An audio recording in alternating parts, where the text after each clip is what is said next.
بسم اللہ الرحمن الرحیم۔ السلام علیکم سامعین، بات کر کے دیکھتے ہیں کہ اظہار خیال سراج کا جنون، آواز مجید احمد جئی، اور آپ کی سماعتوں کی نظر کر رہے ہیں مجید احمد جئی آڈیو لائبریری۔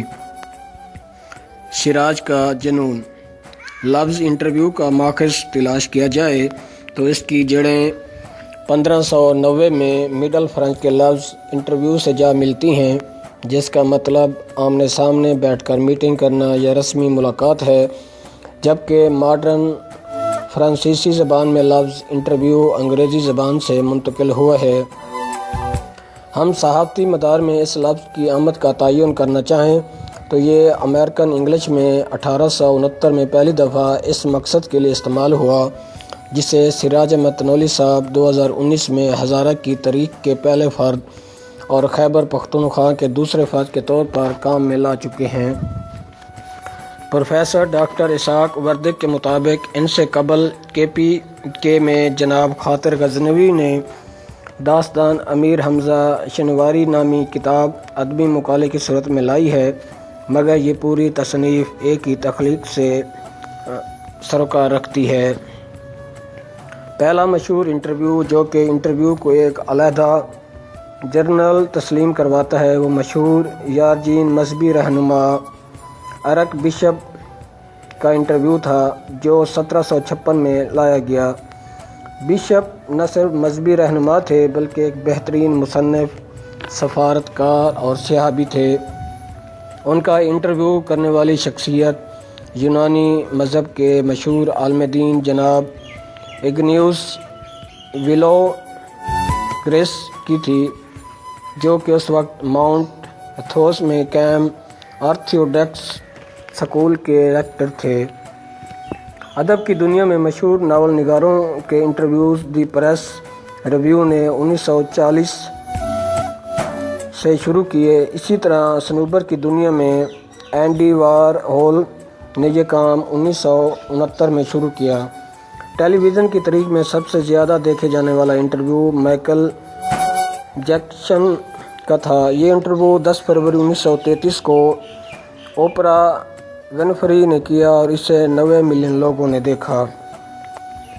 اردو صحافت کی پیدائش بنگال سے تعلق رکھنے والے ہری ہردت کے ہاتھوں 27 مارچ 1822 کو جام جہاں نما کی اشاعت کی صورت میں کلکتہ میں وقوع پذیر ہوئی، جبکہ ویکیپیڈیا کے مطابق مسور کے سلطان ٹیپو نے 1796 میں اپنی افواج کے لیے ایک ہفتہ روزہ اخبار اردو زبان میں جاری کیا۔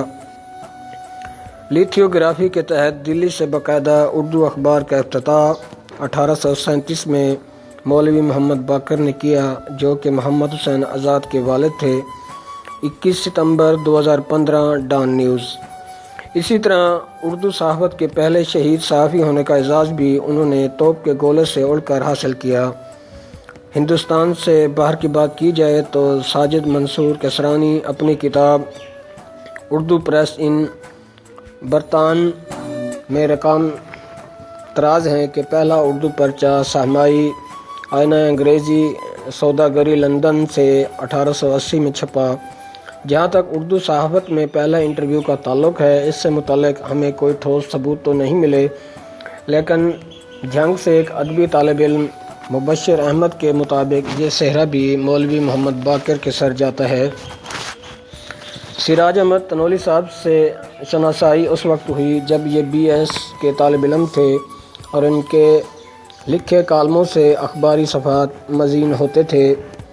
پھر انہوں نے انٹرویو جیسے ثقیل کام کو اپنایا۔ گو کہ انٹرنیٹ کی بدولت اب ماضی کی نسبت انٹرویو کرنا قدرے آسان ہو گیا ہے، لیکن ہر شخصیت کا مزاج پرکھ کر اس کے ادبی کام کا بنظر غیر مطالعہ پھر اس میں سے سوال کشید کرنا کوئی اتنا آسان کام نہیں ہے، جو اس طفل مکتب صحافی نے کر دکھایا ہے۔ انہوں نے جس انداز میں مختلف ادبی و علمی شخصیات کے ماضی و حال کو کنگالا ہے، وہ آنے والے ریسرچر کے لیے مثل راہ ہے۔ بات کر کے دیکھتے ہیں جیسا شاعرانہ نام اس بات کی غمازی کر رہا ہے کہ صحافت جیسے خشک مضمون کے ساتھ ساتھ یہ نوجوان ادب سے بھی گہرا شغف رکھتا ہے۔ ان کی ذاتی جیب خرچ سے بنائی گئی لائبریری بھی اس بات کی گواہی دیتی نظر آتی ہے۔ سراج احمد تنولی کی ادبی و صحافتی کاوشوں کے ساتھ ساتھ الفاظ کی نشست و برخاست ان کی فہم و فراست اور مزاج کی گواہی بھی دے رہی ہے۔ انٹرویو یعنی دوسرے کے اندر چھپی شخصیت کو ویو کر لینے والا جوان اپنے اندر بھی ایک خوبصورت انسان رکھتا ہے، جس کی گواہی یہ پوری کتاب دیتی نظر آتی ہے۔ ذاتی پسند ناپسند ہر شخص کے اندر ہوتی ہے، لیکن جان کیٹس کی نیگیٹو کیپیبلٹی کو سامنے رکھ کر اپنا صحافتی کیریئر بنانے والے اس نوجوان کو آخر زمینی حقائق کے مطابق تجزیہ کرتے ہوئے دیکھا گیا ہے۔ قوی امید ہے کہ یہ باصلاحیت نوجوان آنے والے وقتوں میں اپنی صلاحیتوں کا لوہا منوا کر ایک اچھا صحافتی و ادبی مقام حاصل کر پائے گا اور سراج کا جنون اسے بآسانی منزل تک لے جائے گا۔ سمیع اللہ خان، ڈائریکٹر، پاکستان ادب پبلیشر، ڈب بلوچاں، میاں والی۔